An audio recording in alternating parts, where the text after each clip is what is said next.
പ്രിയമുള്ള പ്രവാസി സുഹൃത്തുക്കളെ, നമസ്കാരം.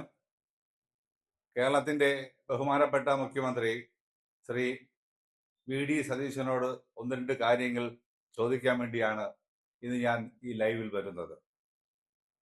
കഴിഞ്ഞ 10 വർഷക്കാലം കേരളം ഭരിച്ച ഇടതുപക്ഷ ജനാധിപത്യ മുന്നണി ഗവൺമെന്റ് 1161.2 കോടി രൂപയാണ് പ്രവാസി വെൽഫെയർ ബോർഡിൽ പ്രവാസികൾക്കായി നീക്കിവച്ചത്.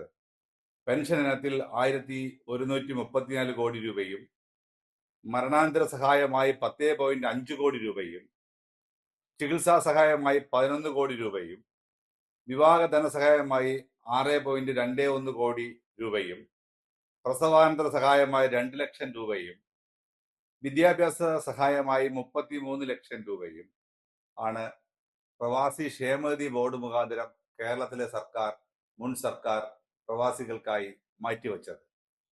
എന്നാൽ ബഹുമാനപ്പെട്ട സതീശന്റെ നേതൃത്വത്തിലുള്ള ഗവൺമെന്റ് അധികാരത്തിൽ വരുമ്പോൾ പ്രവാസികാര്യ വകുപ്പ് അതേം തന്നെ നേരിട്ടെടുക്കുകയുണ്ടായി.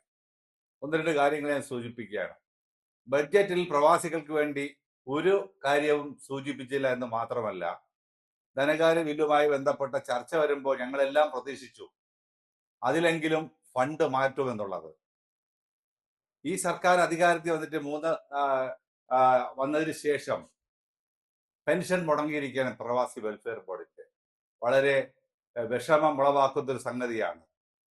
മെയ് മാസ പെൻഷനും ജൂൺ മാസത്തെ പെൻഷനും കൊടുത്തിട്ടില്ല.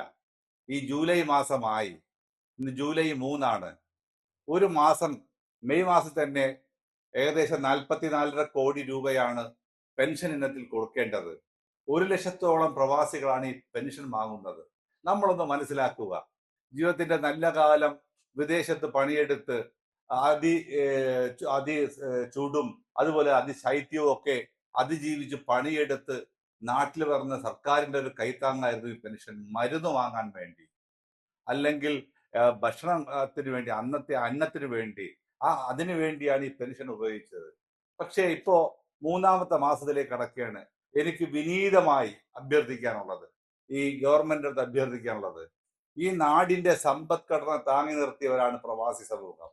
ആ പ്രവാസി സമൂഹത്തിന്റെ ജീവിത സായങ്കാലത്ത് അവർക്ക് ഒരു കൈത്താങ്ങായി കിട്ടുന്ന പെൻഷൻ ദയവ് ചെയ്ത് നിങ്ങൾ മുടങ്ങാതെ കൊടുക്കാൻ തയ്യാറാവണം. ഈ 2 മാസത്തെ പെൻഷൻ മുടങ്ങി, ഈ മാസമെങ്കിലും ദയവ് ചെയ്ത് നിങ്ങൾ പെൻഷൻ കൊടുക്കാൻ വേണ്ടി തയ്യാറാവണം. ഈ നാടിനെ നാടാക്കിയ മാറ്റിയുള്ള നിങ്ങളുടെ കമ്മിറ്റ്മെന്റ് നിങ്ങൾക്ക് വേണം. അത് പറയാൻ വേണ്ടി മാത്രമാണ് ഞാൻ ഈ അവസരം ഉപയോഗിക്കുന്നത്. അതുപോലെ തന്നെ എനിക്ക് പറയാനുള്ളത്, പെൻഷൻ പദ്ധതിയിൽ ഫണ്ട് വകയിരുത്താത്തതുകൊണ്ട് അതിശക്തമായ പ്രവാസി പ്രതിഷേധമാണ് ഉണ്ടായിട്ടുള്ളത്. ഈ പ്രവാസികളെ ഈ തെരുവിലേക്ക് ഇറക്കാൻ വേണ്ടി നിർബന്ധരാക്കരുത് എന്ന് വിനീതമായി ബഹുമാനപ്പെട്ട മുഖ്യമന്ത്രിയോട് ഞാൻ അഭ്യർത്ഥിക്കുകയാണ്.